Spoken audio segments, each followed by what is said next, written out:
It is 10 o'clock on the nose, so I think we're going to go ahead and get started. First of all, I want to thank all of our wedding pros and all of our couples for joining us today.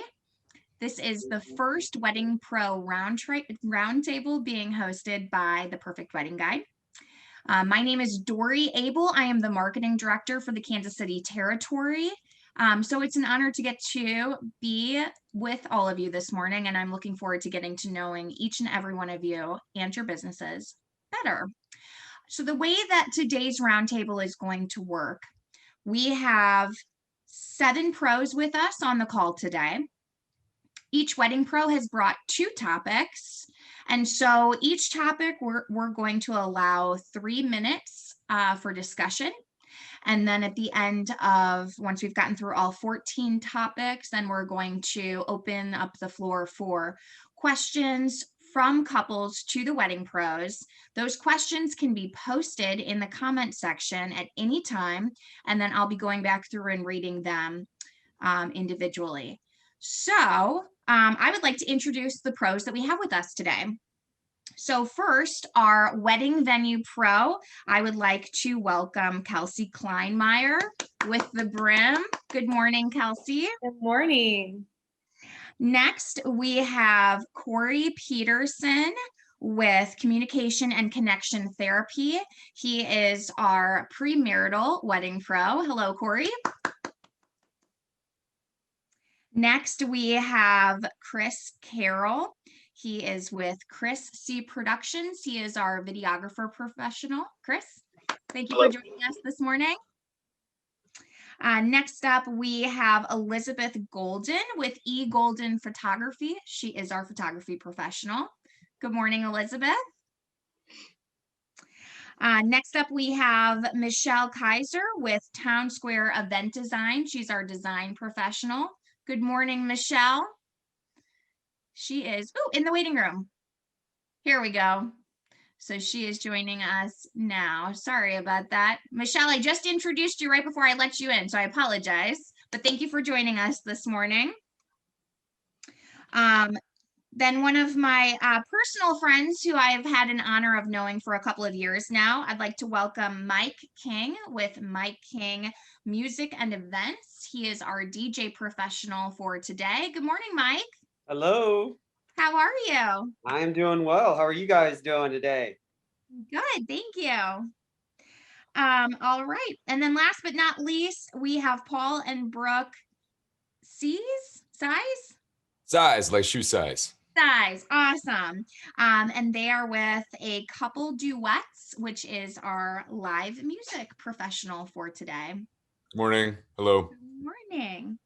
Okay, so what we're going to do is, like I said, each pro brought 2 topics to the table. So we are going to go through them alternating categories. The first topic that we have is coaching couples on the right music pace for their event. And this is a topic that was submitted by Paul. So Paul, take it away. Well, I'm thrilled that we've got Mike here, a fellow music professional, to kind of riff on this with me as well. You can have some support here. And welcome everybody. Good morning. It's nice to see you all. There's extra bounce in my step because of the news about the COVID restrictions being phased out in bars and restaurants today. So I'm like a little kind of vibrating from that right now, especially this affects our industry in a big way. Mostly the idea of pacing is kind of taking on how long music sequences are supposed to last in a ceremony and in a reception. And Mike, maybe you've run into this. I think the best example of this is someone saying, I would like to dance to Tiny Dancer for my first song. And everyone goes, that's a beautiful choice. That's a great idea. That is a 4.5 minute track. And you kind of get to a point in the middle of the 4.5 minutes where everyone kind of starts to squirm. And I think this is something that when I'm talking to a client, I kind of need to ease into saying, because I don't want to insult the song and I don't want to insult their taste, but I do need to figure out creative ways to talk about the editing. Mike, do you run into this? Is this something that you tackle? Yeah, all the time. I mean, everybody always wants it to do a 4-minute long song. I do it all the time, but I tell them, and they always ask what the average is. And I say 2.5 minutes. 2.5 Yeah. I ask for them. like a first dance kind of a situation. Yeah, I still ask them. I give them that option. Do they want the whole song or they want part of it? And then how much do they want to be in the spotlight? So you give them the option for the whole song. Yeah. Okay. It's their day. That's how I look at it. But I always just give them that option on my planning sheet. Even when I sit down with them, I'm like, do you want the whole song, half of the song? How much spotlight do you like to be on you? Or do you like to everybody stare at you for 4.5 minutes? Well, you just kind of hit the nail on the head. That's also another aspect of this is like how much like intense heat focus looking is the client comfortable with for the course of the night, or are they more concerned about how do we get everybody on the dance floor? We want to see lots of people moving around, and taking 4 or 5 minutes to have that like really kind of intense scrutiny will make some clients uncomfortable, and that's okay. So I think just like you said, Mike, being aware of that.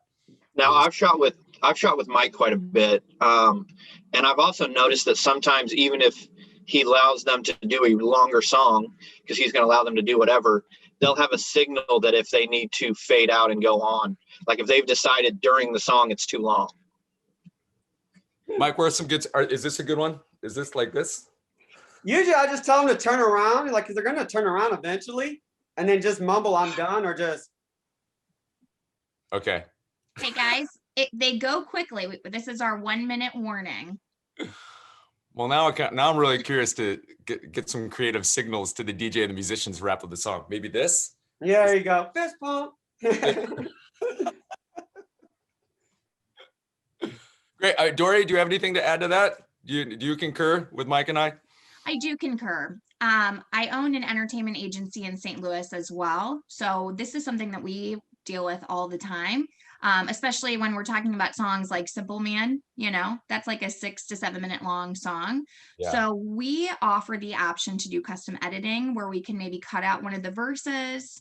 But absolutely, I always tell our clients, when you're listening to a song in the car or you're singing along with it in the shower, 3.5, 4-minute song is whatever, right? But when you have an entire room of 200 sets of eyeballs staring at you, that feels like 10 minutes. So I think going along with what Mike said, we usually say, hey, your first dance is your special moment. Go ahead and do the full version of that song if you feel comfortable. But for the other formal dances, let's shorten them so that you guys are having that moment, but we don't want to see it where that moment passes and then it becomes awkward, because we do see that often. Yes. So I agree with you 100%. We want to make sure that we're moving things along. Paul, that was awesome and very valid, important information for people to think about when discussing music.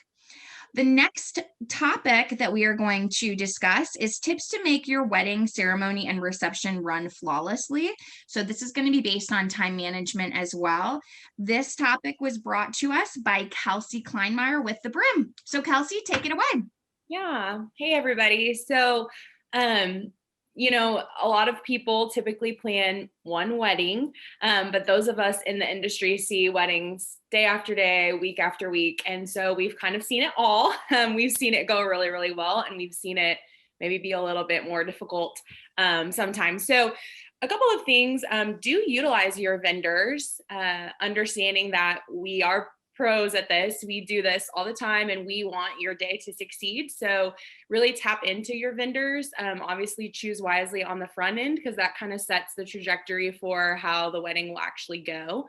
And then be okay kind of releasing some of that once you've kind of said what you want and got some of your ideas, because that's going to help not make you feel like you have to run everything the day of, because you really don't want to have to do that.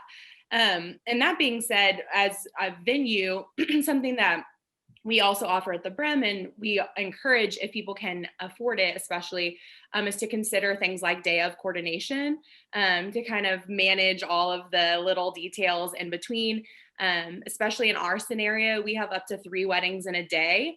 And so with tighter, contract times, timelines, things like that, couples don't have necessarily all day to set up. And so we've seen a lot of stressed out bridal parties, family members, even groomsmen who don't really know how to set things up the way that maybe a couple would want it. And so sometimes having a team of people, even if it's not a professional coordinator, maybe it's, some people that you kind of tap on in that role who aren't your bridal party, who aren't your closest family members, who can kind of execute your vision that day, because you really want to enjoy your day and not be stressed about it all, going well. And then on the same hand, you can make awesome plans, but you have to also understand sometimes things just have to change a little bit, as we all have seen a lot in this current world. On my wedding day years and years ago, my brother was actually in the hospital the day before because he had an emergency appendectomy, and he got released from the hospital like 2:00 the day of my wedding. And so we had to like promote a groomsman and, stuff you just can't plan for. So you plan, you do your best, but you also have to just kind of understand sometimes little things are going to happen and it's going to be okay. We have a couple different touch points with our brides as we get closer, a couple of months out, a month or a week out. And so usually by then we want to know kind of most of the little details. Inevitably, there's always things like weather that you are looking at, the week of. So it's just kind of having kind of a backup plan of, if the weather looks like this is what I want to do. If the weather looks like this is my ideal scenario.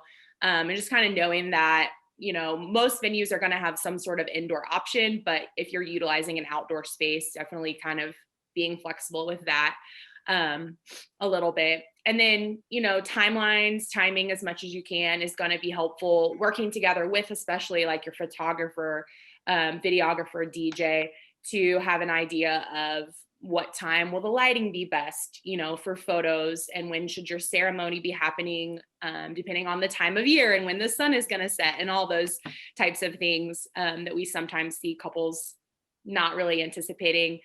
Lean on those vendors to kind of help you in those areas, and then let your venue kind of work together with them to help really execute that day. So that's probably my main. I don't know if anyone else has ideas on that. Also, always having a plan for like what your guests will be doing when maybe you're doing other things can be a really good thing, because obviously sometimes if you do a first look or not, there's some downtime in there. So just kind of anticipating, like, do you want music to be played? Do you want to have a cocktail hour? Like, what are your guests going to be doing when you're maybe doing something else? So. Mm-hmm. That is 100% right. Sometimes couples think that, planning everything at the same location is going to benefit their guest, which is totally true, but it's not ideal if you're wanting to do a 2:00 ceremony and a 6:00 reception. What are those people doing in between? Right. So I love your tips. Hire a coordinator, super important. Delegate, delegate, delegate. Do not make your wedding day a DIY, because that's your day to be a bride, not a host. Right. So yeah, excellent. Kelsie, thank you so much. Yeah. Okay, moving things along, we are going to welcome Elizabeth Golden Photography to speak. Why is it important to vibe with your photographer? Elizabeth, tell us why that's important. Hi, I'm Elizabeth Golden with eGolden Moments Photography, and I do photography and videography. And my main connection point with my couples is that personal interaction, because photographers and videographers are going to spend more time with you than your spouses on your wedding day. So it's very important to make sure you like who they are as a person, because if you hire them just to show up, take pretty pictures, and you really can't stand, like, either they're really quiet and you're not, or vice versa, and you just need someone that can match your energy throughout the day, then it's going to lead to disappointment throughout. And especially this is true when it comes to family formals. Any photographer, videographer knows that family formals are like herding cats. And so you need a photographer who will interact with your family the way you want them to. If you want them to just sit back, do what they can, that's cool, but not all photographers are going to be like that. A lot of photographers will be more take charge, get things done.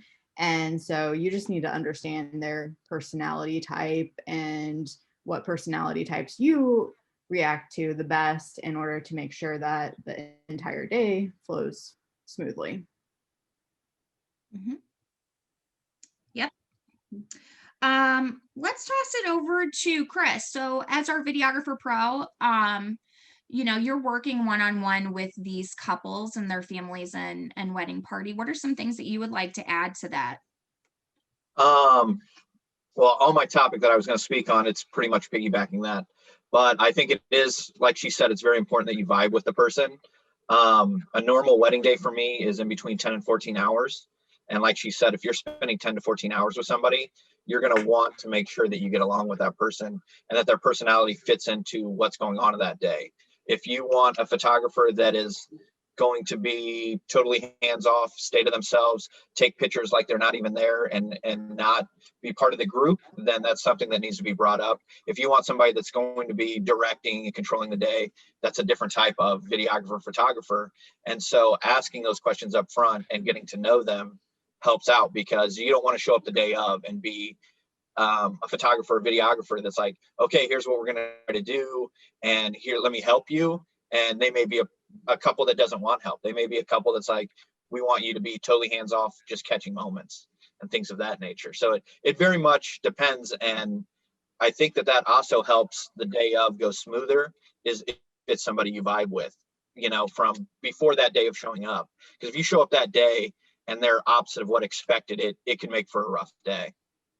And there's nothing wrong with asking those tough questions when you meet with someone for a consult, just asking them, how do you normally act? Are you a fly on the wall, or do you like being in charge? And I'll always tell my couples that I'm going to be a fly on the wall about 95% of the day. The only time that I'm not is going to be during portraits, because nobody knows how to pose. Nobody knows what looks best for the camera except for the photographer. So I'll take charge. I'm not going to sit back and just let you do whatever you want, because you're probably not going to be happy with those. So just ask your photographer or videographer just how they like to work, and how, if they answer differently than what you want, then they're probably not a good fit for your day. Great. Excellent information. Thank you for bringing that up. It is important to vibe. And that's true. Like Chris said, it's long hours. It's very long day. So if you don't like the photographer that you're working with that you meet with, you don't jive with their personality, you got to just keep on searching. All right, next topic, Mike King. I'm going to toss this one over to you. So Mike King Music and Events, because it's not just music, they do all kinds of things. His topic is the addition of lighting decor and how it enhances ambiance. So Mike, tell us a little bit about that. So most rooms, you know, the room is just a room. It's four walls, but you know, most of the times you can have the encore, but uplighting and any kind of decor that makes that special needs, making it your custom wedding, that is very important to do as well. I think that lighting is a big mood, just like anything else. If you have too bright of a room, it can make the people not want to dance. If it's too dark of the room, people don't want to dance also as well. And also it doesn't look good for pictures. Am I right, Chris? Elizabeth, I mean, you guys, I've worked with you guys hundreds of times, and I know we always make sure that the lighting is right. And that is very crucial, is lighting, to make sure that everything looks good and everything. And that can be uplighting to dance lights. I don't even like to try to turn my dance lights on until actually dancing starts, just because I don't want any kind of pictures taken with spotlights on the bride's dress or colorful dots or anything like that. So I try to make sure I always talk with the photographers, videographers to make sure the lighting is good for them and also for me. But if a room is too bright, people won't dance. So you got to cut out lights sometimes. And I know that's bad, but you got to. So that's pretty much it about lighting. So with your uplighting, because those who are not in the wedding industry, they're not really sure what that is. So can you explain what an uplight is and how it works? So uplights usually go on the floor and up, and then they beam up to the wall, and they can come in varied colors. But what's great about it, you can really make it to your color. So if you have pink in the wedding, you can actually have pink on the walls to give it that accent colors. So it's very pretty, and it gives that ambient of a glow that is very, I don't know how to say, I guess, very chic, modern, you know. You can go into a barn and put uplighting in it, and it does just change the atmosphere, you know, really well. And then sometimes you can even do a nice gold color, and that can make it very rich and powerful feeling. And then what's great about lights like that is they can also change to the beat of the music. And so you have more dance lights as well. So it's kind of fun to have the uplighting and stuff like that. And then the monograms, those are the where you can write your initials on the wall, or any kind of logo that you want. So that's fun to add too, because that's customizing your wedding compared to somebody else's wedding. I love it. Yeah, lighting does so much. And what I love about it, like you had said, 4 walls in a room, if you're in a basic ballroom, and there isn't a whole lot going on, the uplighting really adds depth and excitement. If you're in a structure like a barn, or you're in an old building that has really intricate architectural structures on the interior, the lighting is really going to bring out all of the textures and detailing in there as well. Correct. So, and then also I'd absolutely. like to piggyback on Chris and Elizabeth. It is nice to be on the same page as you guys are talking about, and getting that same vibe. I liked what you guys are talking about. I 100% agree upon that as well too. Yep, I agree. Okay, we're going to keep things moving right along. The next guest that I want to bring up for topic is Corey Peterson. I was really excited in having her join us because premarital counseling is not something that is discussed often within the wedding industry, but I feel that it is very important.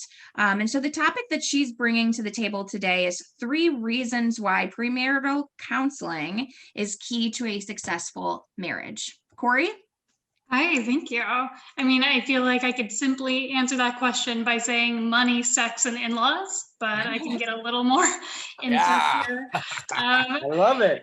So premarital counseling, yeah, unfortunately counseling is stigmatized, but it's a lot cheaper to go to counseling than get divorced when you think about it. And people don't change because they get married. So if there are any communication issues or things that you argue about, that doesn't magically go away because you have a wedding day. Now, premarital counseling is also primarily preventative. So essentially, we want to stop these things from becoming bigger issues before they do. It can also be responsive. I mean, it sounds like planning a wedding can be pretty stressful, and I wish I had panels like this when I got married, but I had less than 2 months from engagement to marriage. I was like, but the biggest reasons to do premarital counseling is 1, it builds confidence in discussing sensitive topics. So for example, money, sex, and in-laws, they're always going to be sensitive and they're not going anywhere. So we might as well be better at communicating about them. Now, my first bachelor's, my first master's, and my PhD are in communication, and I've gone to college for over 13 years to help people communicate and feel better. These are not skills that are taught in high school. And sometimes people think how we communicate or how we work through conflict is a set thing about us, but these are all solvable problems, and these are all skills that can be learned. Next, premarital counseling can help us to be better supporter and lovers. So I'm not just talking love languages, which can be a great place to start for sure, but to truly understand how to love your partner in a way in which they are free and to feel free yourself. Because in a partnership, we want to feel connected, we want to feel good enough, right? And we can help each other with that. And finally, in couples counseling, we help couples fight well. Just like sex, money, and in-laws aren't going anywhere, neither is conflict. We disagree. And you might, any of you who've been married or been in a partnership at all, you might notice that you're not the same person you were when you first met. And you shouldn't be. We shouldn't be the same people we were when we were teenagers or 20. Like, I don't want to be the same person I was a year ago. And so to navigate those changes with each other and to track with each other so that we can continue to grow together, even if that looks different sometimes, but to really disagree well. Yes, it's possible. So those are the biggest reasons that I can think of, and happy to answer any questions about that. I think now I've got that's, a question. oh, sorry, go ahead, Paul. Corey, Yeah. what is the ratio of couples that go into premarital counseling and then decide not to get married? Ooh, I'm trying to think if I don't know what, like, if there are for sure stats on that. I'm trying to think if I have had anybody actually not get married. Ooh, I haven't.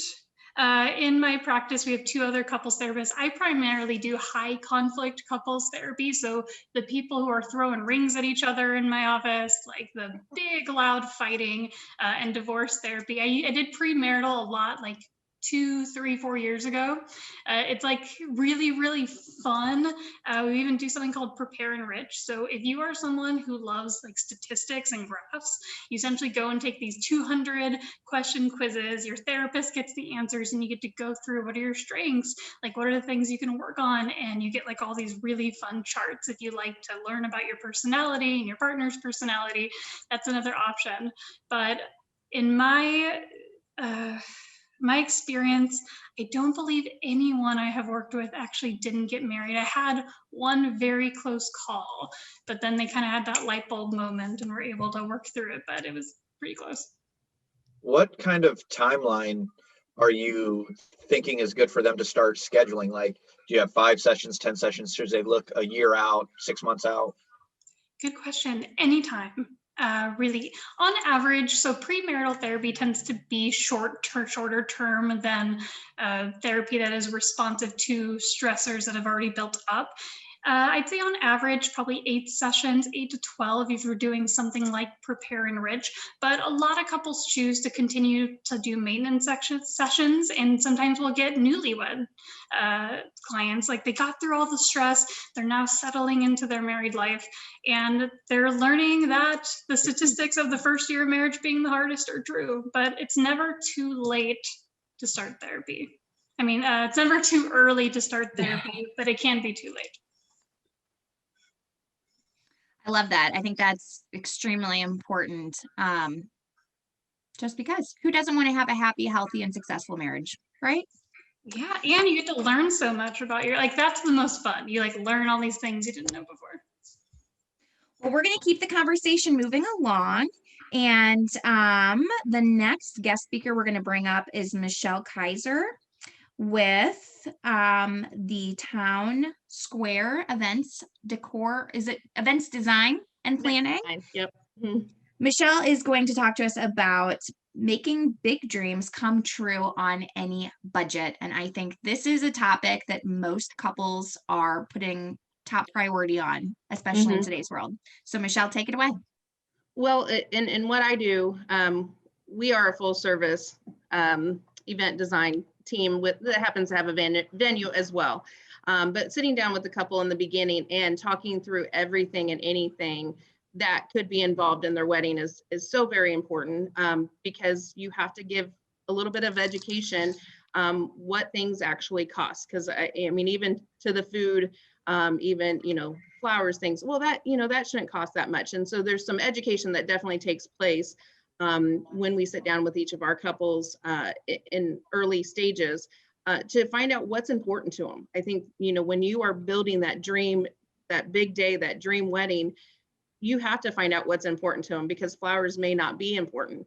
And the food is, or, the cake is very important to them because there's a tradition there, or there's, something that when they, were growing up younger, that was an important piece. So finding out truly what's important, and really focusing the budget in that area, and finding ways to maybe, cut back in the others, or, finding resources that doesn't necessarily break the bank in the other areas. Budget is probably, as Corey kind of spoke with money, budget for a wedding can stress your couple out, your families out.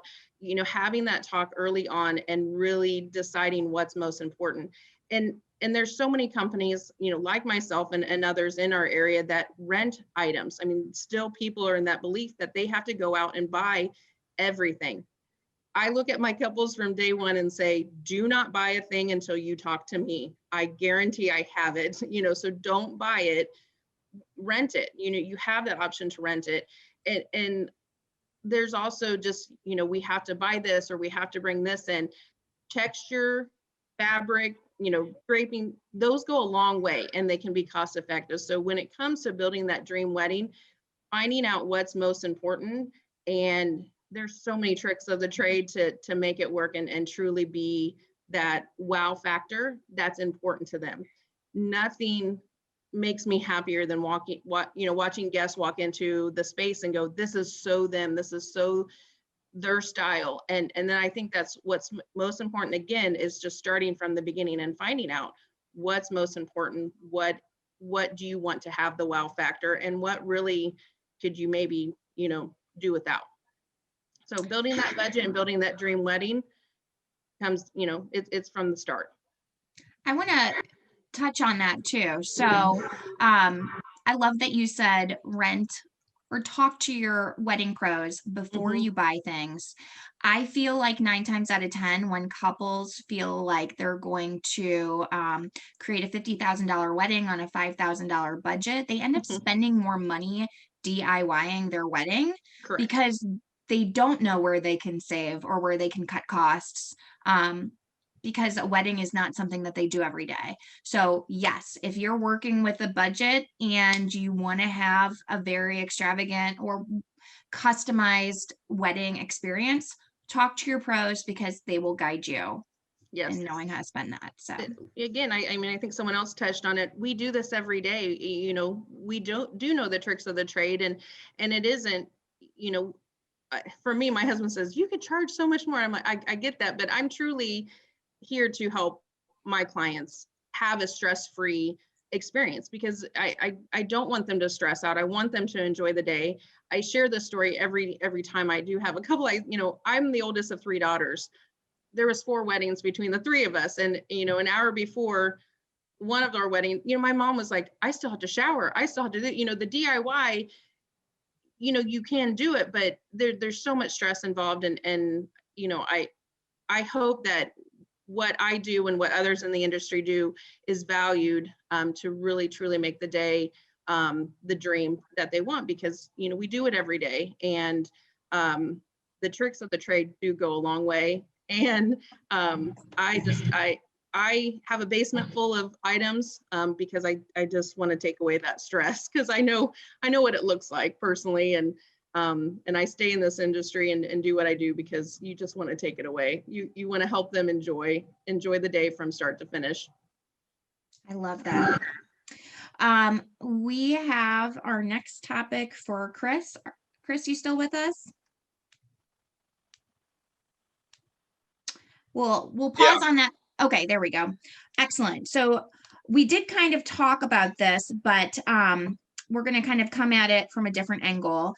So what to ask before hiring a videographer and how that's different from a photographer. So we talked about vibing personality wise, but Chris, what's some other insight that you can serve up for our couples? A lot of that's going to depend on services. I think that when you're hiring either video, photography, either or, because I also do both, it depends on what they offer. I'm kind of unique in the sense that I only offer one package and it's all inclusive.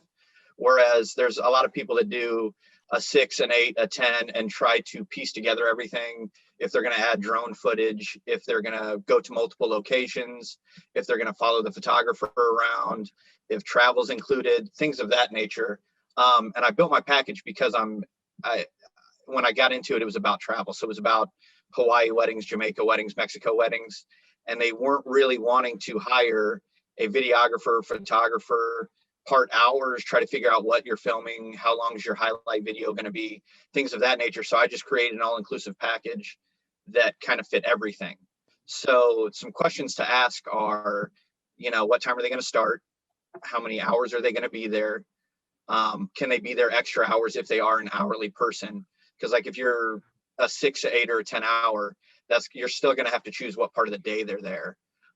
Things of if they have any add-ons, if they have different lengths of videos, if they're providing a highlight video, a ceremony video, are they going to provide their own sound equipment to plug into DJ booths, or are they going to not provide sound at all? Things of that nature.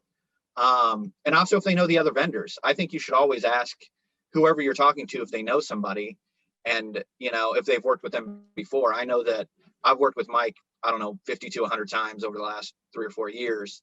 And a lot of times they'll ask me a question and they're like, oh, and I'm like, oh no, if you've got Mike, you're totally taken care of during, you know, your reception. You don't have to worry about this, this, and this. And we work together all the time.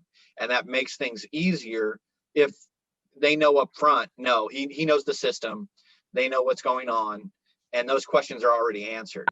Because you don't want to be showing up the day of and having questions, or already put a deposit down and have questions and then they're not meeting your needs. So just some of the questions are hours. I know during the pandemic, I've been asked a lot. I added live stream to my package. So, you know, can they live stream the ceremony? What does that look like? Is that included? Is that a different cost? You know, and what kind of filmer they are. Some people film, like my style is considered cinematic. I shoot an 8 to 14 minute cinematic highlight video of the day. Some people shoot a 3 to 5 minute. I know the other guy that's closest to me in Kansas City shoots like a 7 to 10 minute. So it's kind of like what you want, and have a list of what you want, and then check it off as you ask questions about it. Great. That's a lot of information. Very valuable. So, and I think that is important. One of the things that I really liked that you had mentioned is that your package, instead of piecing everything together, you know, you just kind of include everything, which is great, because I think sometimes clients don't know, they don't know what they want because they don't know that it's an option. So I think it's cool. So you include drone video in every time you go out into the field? Yes. So basically, I mean, to say what my package is. So my package is, I show up when hair and makeup shows up in the morning. I leave when the party ends. When the DJ's packing up is normally when I leave. Normally me and Mike are leaving at the same time. I offer a extended highlight video with every package. So it's 8 to 14 minutes. I offer a full ceremony edit, start to finish, with my own sound equipment, from multiple angles, at least 3 angles. I offer live streaming of the ceremony with all my packages. I offer, on top of that, I include all my raw video at the end included with that. And as long as weather permits, I shoot drone the day of. If weather doesn't permit, I shoot drone the week of. So like I shoot at 1890, which is an event right by my house, or the Hawthorne house. Sometimes it's, you know, raining, cloudy, snowy, whatever it is. I'll go the week of and shoot drone footage so I get the same season and the best lighting, but it may not, because of weather that day. And there's a lot of times I'll shoot 3 days before, and the weather then is good that day, and I'll shoot it again, because I like to get the couple in the drone footage if I can. But if I can't, and then on top of that is how everything's being delivered. So I deliver everything in a shareable link, the highlight video, and then I provide the couple with a drive with all the videos I did. Very cool. We're gonna move things back over to the music side. So live music for your ceremony and how that can make your wedding unique. Paul, can you tell us more about that? Sure. Well, it's nice to hear everyone kind of talking in broad ways about the whole day. There's a lot of opportunities to incorporate live music to enhance a wedding, whether it's just the reception or music during the ceremony. There's this new idea of cocktail hour and how you can utilize live music for a cocktail hour as well. And to me, those are kind of like the big 3 moments. You could pull it even farther back and consider you know, utilizing live music for your rehearsal dinner if it's elaborate. But today, I think kind of examining how to utilize live music in your ceremony, the cocktail hour idea, and the reception. To me, the ceremony and the reception is fairly straightforward. A lot of people have attended enough weddings to know that you can utilize musicians to play music during the processional of the bridal party. You could change the music for the bride's special walk down the aisle. That's an option. And then choosing something that's light and fun and quick once the ceremony is over, that everyone's like getting ready to go and stand up. And those are just fun choices. These are fun things to talk about and fun things to choose. the cocktail hour is kind of lugubrious. So you can kind of decide, like, if you have this transitional time between the ceremony and the reception, what would accompany that? I find a single piano or a piano with a vocalist, depending on the vibe of the room that you're at. If you want to establish a place for grown-ups, a bar atmosphere, that's probably the way to go. Or if you just need something that's just not too ambient but live, and that's like kind of a funny balance to add. So I think, examining that, it's like, what kind of, this is something we keep going back to a lot today. What is the vibe that we're going for? And then, let that be your guide for the kind of music that's going to accompany these moments throughout the day. I love that, Paul. And to add to that too, when do you ever get to hire live music in your regular everyday life, right? So it's like, if this is your big wedding day and you have an opportunity, you've got all your friends and family there, hire musicians. I think that's awesome. Yeah, we saw some really cool live music at some of our first dances even. Someone would play like a cool acoustic version of the typical first dance, play this popular song, and it really transformed the song even. And we had a family member do it one time, which was really cool too. So yeah. I'm glad you said that, Kelsie, because that's also an opportunity that there's going to be a musical moment that's only going to happen right there, right at that time, right on a wedding day. It cannot be recreated and never will be again. And so that's stuff like that Kelsie mentioned is a really nice opportunity. Just like you were saying, Dory, it's an opportunity for these moments to like insert these memories, which is great. Yep. I love that. I also just want to thank everybody again for being here. I feel like this discussion that we're having this morning is so important and valuable. These are things that, we all want to be able to convey, messages that we want to convey to our couples, but the fact that we're all doing it together, and this video is being recorded, so it's going to be going up on our social media for Perfect Wedding Guide. I think a lot of couples are going to benefit from it. Okay, we are bringing things back to Kelsie. Kelsie is going to tell us about ways to be flexible when planning a wedding during a pandemic. Yeah, so like we said with yesterday, hopefully we're all feeling a little bit like we're on the path to some normalcy, but we also know we have to continue to kind of, like we always do, plan for worst case scenario and then just hope things continue to improve. So, I think it sounds really cliche, but I think we do always have to pause and be like, okay, the big picture is that we're getting married and our marriage is more than just our wedding day, right? That's something that at the Brim is definitely our heart, and kind of marriage matters is kind of our little tagline. And actually, Corey, when you were talking, I was realizing we do offer some premarital like workshops and courses, not so much counseling, but that's something that we offer because we really think that matters too. So I loved when you were talking about that. Obviously it has been the year of the pivot. We've had a lot of couples that have had to plan and replan and all of that. And I know there's a lot of couples planning now who are like, how do I approach this? I will say those who have gone ahead and gotten married have been so happy that they have done that. It maybe has looked differently than they expected, but some of them have even loved it more. Our very first couple literally had the less than 10, could be allowed. And our bride got walked down the aisle virtually by her dad on the phone because he couldn't travel from out of town. And but it ended up being they had to keep canceling everything else. And they were so glad that they got married. So that's an encouragement and just a little bit of a reminder there. One thing definitely to do is plan on kind of a different sizing for if you have this many people, et cetera, guest wise, and have a few different ideal scenarios. Again, hopefully things will just continue to open up more. So it might be that you plan on, 50 to 100. And then as things continue to maybe calm down, you can even add some people. But that is something that has been helpful for people to kind of think, if I have about this many guests, what would my scenario look like if I had this many guests?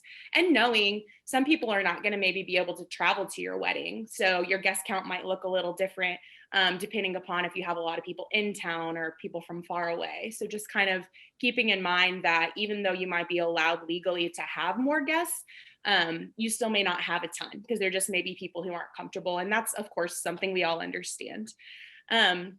if you're planning a destination wedding, definitely have a backup plan because travel restrictions are always a thing and changing. We've had a ton of couples contact us at the Brim knowing like, I plan to go get married here and they were going to make me quarantine, or they were going to make everybody COVID test, and what options, do you have? So it might be a good idea, even if it's just a ceremony or something really low key. We offer things like a cake and toast reception, or even there's free ceremony options at the Brim. We're kind of unique with that. So even if you were just like, I know on this day I'm going to get married, it might be in Kansas City, it might be in Cancun, wherever. That is definitely something if you're looking out of town or even out of state, like, on the East Coast, they're requiring quarantine. So what would it look like to have something here in Missouri? Also, so many couples pushed out years and dates that there are a lot of venues and vendors and pros who are really booked. Don't let that discourage you if you want to get married in 2021, 2022. Just kind of know you're going to find someone awesome. And if you absolutely have to have a certain vendor, consider an off-day wedding. Consider, a morning wedding. Think about ways in which you can kind of pivot and still have the people you really want as far as your professionals for that day, without having to wait maybe 3 years to get married. So that would just kind of be my encouragement there. And again, our situation, we're unique because we run several different weddings in a day. And so there's a lot of opportunities where you can get married in 2021, 2022. Don't feel like you can't. You just might have to think a little differently about it. Another thing we've seen is that as a positive impact of COVID weddings, of COVID on weddings, you really can have whatever you want it to be. Make it yours. If you wanted a small wedding with pizza and whatever, do it. There's a lot of people who had to have a 50 and under wedding who maybe never planned on that, but they actually loved it. So think about if you've always wanted a small, intimate wedding, like this is your time to shine. If you want something bigger, but you don't care, like Michelle said, maybe you don't care about flowers or you don't care about this or that, decide what you do care about and then really go all in on that and kind of make it your day, knowing certain things might just look different because of the world right now. So those are my thoughts. Excellent. Very, very good. We're going to keep things moving along. We've been doing a pretty good job with time management, but we are cutting it a little bit close. Elizabeth, I'm going to toss it back over to you. What questions you should be asking your photographer during that initial conversation? I feel like we've touched on that, but is there anything that we haven't discussed yet that you feel like is really important to know beforehand? I feel like Chris, he did a pretty good job with his video questions, since apparently we just have the exact same questions today. But do you want to bullet point those key points again for us then? Yeah, I can talk more photography specific things to ask. Real quickly though, I did want to piggyback off of Kelsey's point that if you plan on getting married in 2022, book your vendors now. I've had to turn away so many people for 2022 already, which normally 2022 doesn't get fully booked, or the following year doesn't get fully booked until like April-ish or something, but it's February and I'm turning away people. So book vendors now. Anyway, points to ask your photographer when you first meet, kind of like we talked about, just ask about their style, not necessarily their editing style, because that's pretty obvious, but ask about their posing style, how they interact with you. Do they use prompts? Are they very look at the camera and smile at me? What do they do to get those reactions? And really ask along the same lines of what Chris said, what's included in the packages? Are there any additional fees? Is tax included, which is a big one I tend to get. I do things pretty similarly to Chris. Is I do have one package. It's not all day. It's 8 hours. And then from there, most people add on extras and stuff like that.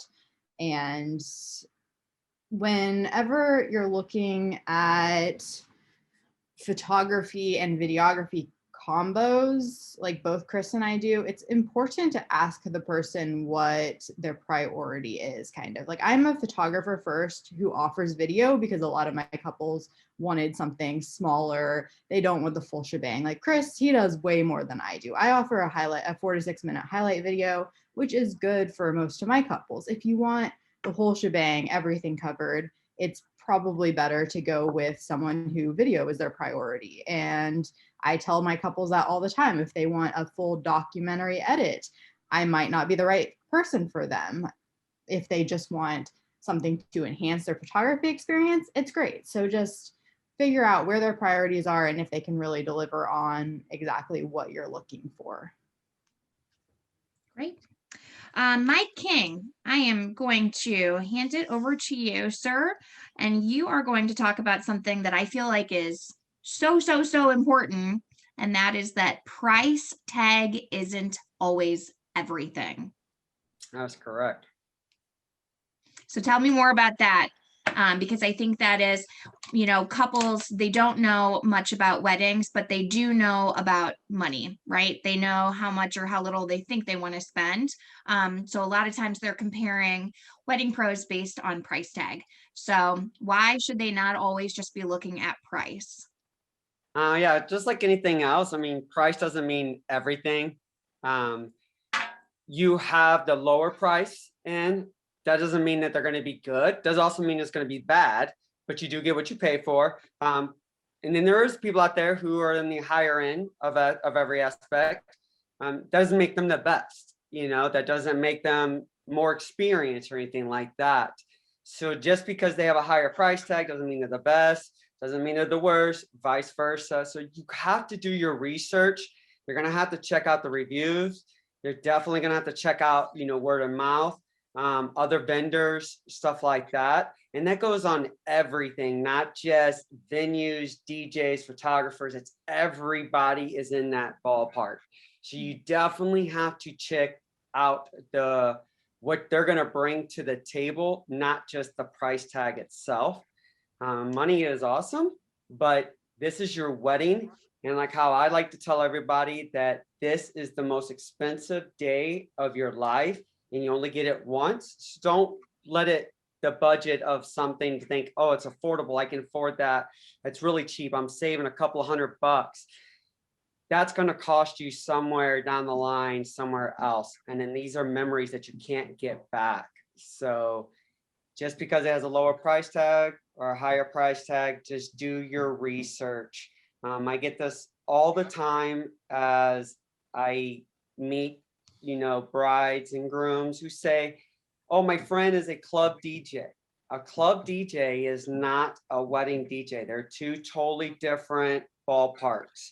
They're not going to know when it's time to do the timeline, or they're not going to know when the lighting is the good time. They're not going to know what to do to fill in if something's not going right. They don't know certain things. Well, you paid for what you got. So you might have got that club DJ for $100 because that's your friend.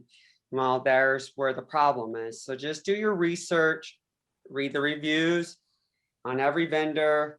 Definitely check out Perfect Wedding Guide, read the reviews, the blogs, and then Facebook, and then just ask the vendor certain questions, that you feel comfortable with.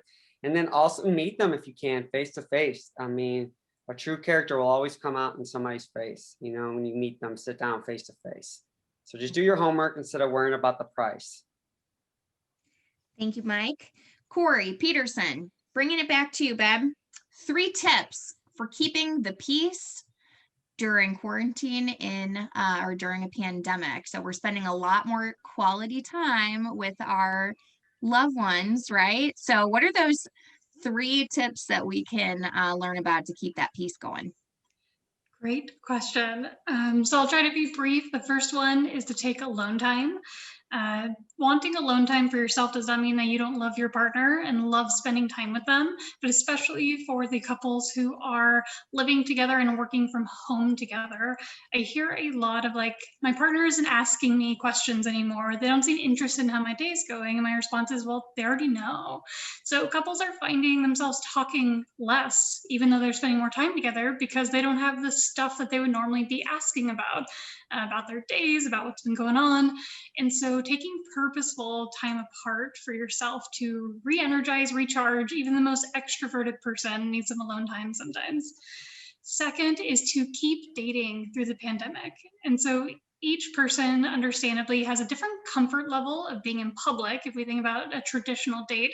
And so for those who want to stay home, go to Netflix, put on that fireplace video, have a picnic in the living room, ask each other on dates every week, and dress for confidence to feel good about your body and about yourself, and keep dating each other, whether you're engaged, married, otherwise, don't stop ever. And finally, set some clear communication boundaries. There's two I set with all of my couples. Number one, no serious conversations in text. Texting is great for list making, for quick I love yous, little affirmations, and sharing news or task-oriented stuff, but never for something very serious or conflictual. And second, no serious conversations after 9 p.m. Something that people might notice is that the conversations where there are tears or passive aggression, stonewalling tend to happen at night. That's because our prefrontal cortex, this thinking logical part of our brain, gets burnt out during the day. And so by the time it hits later at night, we can't communicate very well anymore. If you think about it, we communicate very differently when we're sad, when we're stressed, right? When we're stressed, we get really sharp and we tend to talk like this. And when we're happy, we tend to have a higher pitch and our tone is different. And so that's all normal because communication, emotion, and cognition are all very interconnected. So we want to give ourselves the best chance at having serious conversations well by setting simple boundaries like that. I love that. God, that I am going back into my brain of a lot of, probably TMI, but like arguments and things that I've had in the past. And you're right, it's always in the evening when we're tired and a little crabby. Yeah. So Michelle, I'm going to bring you back up to the stage, babe. Let's talk about us adding a theme to your big day. I think this is such a fun topic. Tell us more. Well, and I apologize. So brief story, in this pandemic, I have actually opened a retail floral shop and space with a friend and partner. And so we just got an order. So I'm here at the shop, but got an order for 12 bouquets real quick. So I'm helping, trying to on the side here, but still participating. So themes, I love themes, but kind of piggybacking off of what I said before is truly trying to make the day theirs. We have been there, but, love our mothers, love our moms so much, but sometimes they really can take hold of the wedding plans. And so I do like to always bring it back to the couple and, say, what would you like? It's funny, you'll be talking about flowers and like, well, my favorite flower is lily. Well, why are we not having lilies? Why are we not having what you like? And so, getting to know it, the wedding day should be about the couple and what they like and who they are. And, it comes down to even the traditions. If there are traditions that are not important to them, I tell them, don't worry about it. If cutting the cake is not something you want to do, don't do it. Simply put, make this about the two of you and what's important to you and your families coming together. So you could create new traditions. I've had belly dancers at weddings. I've had, as Kelsie said, I've had the pizza and wings because we sat down to talk about food and it was like, we're really not chicken and potato people. Okay, what kind of people are you? And we're kind of pizza and wings. Let's have pizza and wings. Dad maybe, was going to have a little bit of a fit, but we made it work. We made it wonderful. But, making it about the couple and making sure that their spin on things is there. There's weddings, I haven't had a single piece of wedding cake in the house. It's okay. I tell grandma there will be cake at the next wedding, I promise. But, for us, it's just truly making it about them. We've had professional baseball players, so there was baseball theme on the table. We've had Harry Potter, we've had Alice in Wonderland. For New Year's Eve, we've had the clocks. Just taking a theme or something that's important to your couple and really having fun with it. From the food, the cake, decor, flowers, attire, bring out the fun socks, bring out, the funky shoes, really truly make it a part of the two of you coming together and show your style and your love for each other. I mean, in a way that's so unique that it's your guests leaving going, this was so them, this was so fun.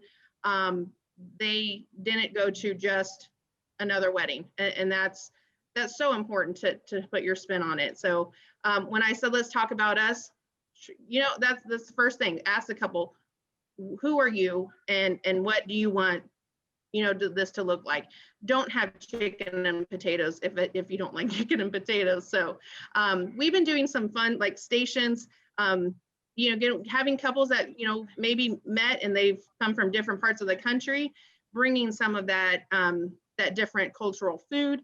We had a Nigerian prince get married with us, and he wanted Nigerian, some type of Nigerian food. Well, maybe not the whole buffet, but we added some of those pieces. I've been handed family recipes, to include. So it's so fun to add that little touch, and it's so important to make it about the couple. Excellent. I hope all of you have enjoyed this Wedding Pro Roundtable discussion hosted by Perfect Wedding Guide. Again, my name's Dory Abel. I am the marketing director and show producer for the Kansas City territory. Wedding Pros, thank you so much for joining me and for letting us pick your brain a little bit this morning. It's been recorded. We're going to be posting it on our Facebook page. So please be sure to share it. And yeah, I look forward to meeting all of you again in person soon. And thank you again for your time. Couples who joined us, congratulations on your engagement. And if you have any questions about any one of the pros that were with us on the show today, please feel free to reach out, Dory@pwg.com, and I'll be happy to pass along those questions. Thank you again, everyone. Have a great day. Thank you. Bye-bye. Thank you, guys. Thank you. Bye.